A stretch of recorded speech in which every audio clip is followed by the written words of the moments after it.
छात्रों, आज हम समाजीकरण के बारे में अध्ययन करेंगे। समाजीकरण के बारे में अनेक विद्वानों ने परिभाषाएं दी हैं। आज हम कुछ प्रसिद्ध समाजशास्त्रियों की परिभाषाओं के आधार पर समाजीकरण या सोशियलाइजेशन को समझने का प्रयास करेंगे। समाजशास्त्री जॉनसन के अनुसार समाजीकरण एक प्रकार का सीखना है जो सीखने वाले को सामाजिक भूमिका अदा करने के योग्य बनाता है। छात्रों, इस परिभाषा से यह स्पष्ट है कि समाजीकरण के द्वारा एक व्यक्ति समाज में कुछ सीखता है, जैसे एक भाषा सीखना, संस्कृति सीखना आदि।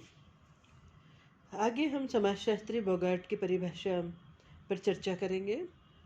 बोगार्ट ने लिखा है, समाजीकरण इकट्ठे मिलकर कार्य करने, समूह दायित्व की भावना विकसित होने तथा अन्य व्यक्तियों की कल्याणकारी आवश्यकताओं से मार्गदर्शन लेने की प्रक्रिया है। छात्रों, बोगार्ट्स भी यही कहते हैं कि समाजीकरण सामूहिक कार्य करने और सामूहिक दायित्व की भावना विकसित होने और कुछ मार्गदर्शन लेने की प्रक्रिया है। छात्रों, स्टीवर्ट तथा गिलिन कहते हैं, समाजीकरण वह प्रक्रिया है जिसके द्वारा लोग अपनी संस्कृति के विश्वासों, अभिवृत्तियों, मूल्यों और प्रथाओं को ग्रहण करते हैं।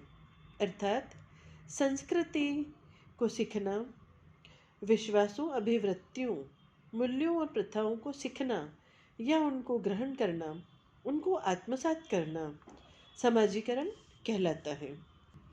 छात्रों, टलकट पार्सन्स लिखते हैं, व्यक्ति द्वारा सामाजिक मूल्यों को सीखने और उन्हें आंतरीकृत करने को ही समाजीकरण कहते हैं। यहाँ पर यह ध्यान देना आवश्यक है कि मूल्यों को सीखना और सीख करके अपने अंतर्मन में उतारना, उनका आंतरीकरण करना समाजीकरण कहलाता है। हर्लम्बोस ने लिखा है, वह प्रक्रिया जिसके द्वारा व्यक्ति अपने समाज की संस्कृति को सीखते हैं, समाजीकरण के नाम से जानी जाती है। छात्रों, अभी हमने अलग अलग विद्वानों द्वारा दी गई परिभाषाओं पर चर्चा की। इन सभी परिभाषाओं पर चर्चा करने के पश्चात हम ये कह सकते हैं कि समाजीकरण एक सीखने की प्रक्रिया है जिसके द्वारा व्यक्ति आदतों एवं प्रतिमानित व्यवहारों को सीखता है।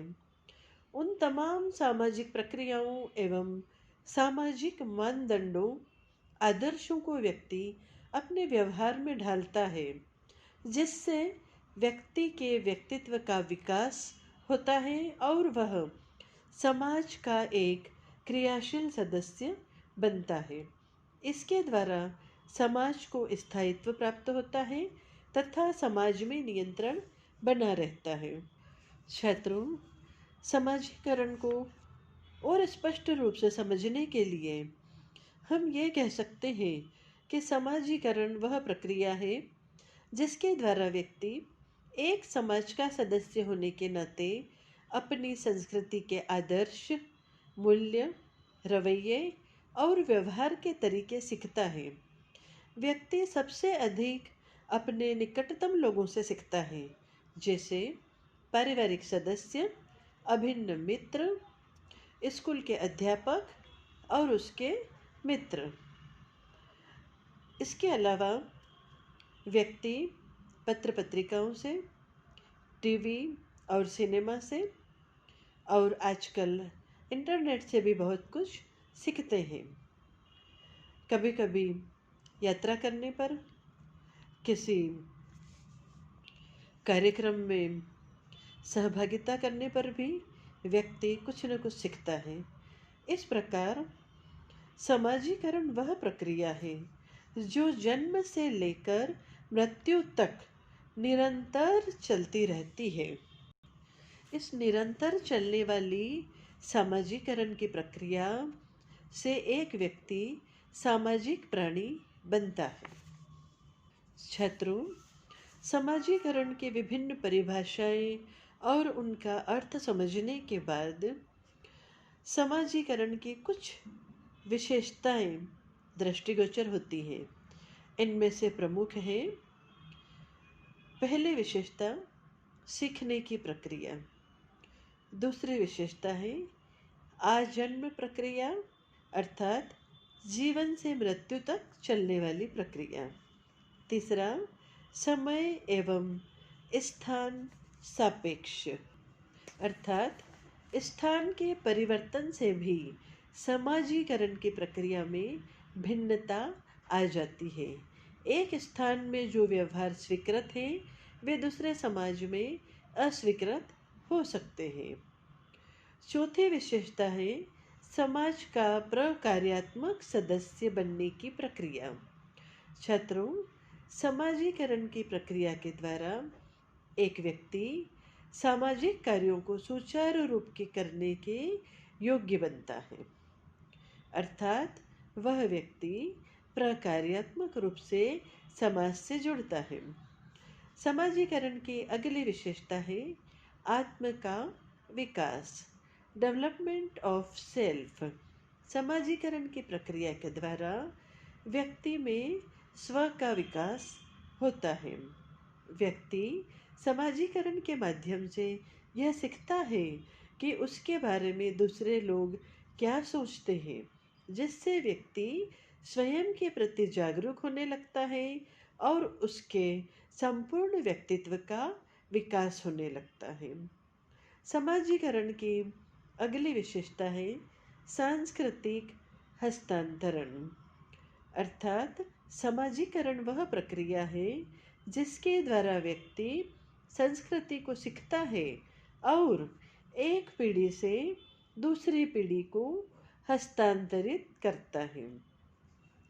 समाजीकरण की अन्य मुख्य विशेषता है जैविकीय से सामाजिक। बालक जब जन्म लेता है तो वह एक जैविकीय प्राणी है। समाजीकरण की प्रक्रिया के द्वारा वह एक सामाजिक प्राणी में परिवर्तित हो जाता है। छात्रों, अब हम यह पता लगाने की कोशिश करेंगे कि समाजीकरण की प्रक्रियाएं की अवस्था कौन कौन सी है। अलग अलग विद्वानों ने अलग अलग प्रक्रियाएं बताई हैं। जैसे मनोवैज्ञानिक पियाजे ने समाजीकरण की 6 अवस्थाएं बताई हैं। समाजशास्त्री गिलिन और गिलिन ने समाजीकरण की 3 अवस्थाएं बताई हैं। लेकिन हम यहाँ पर समाजीकरण की कुछ मुख्य अवस्थाओं के बारे में अध्ययन करेंगे, जैसे मौखिक अवस्था, सोच अवस्था, मात्ररति या एंडिपल स्तर, किशोरावस्था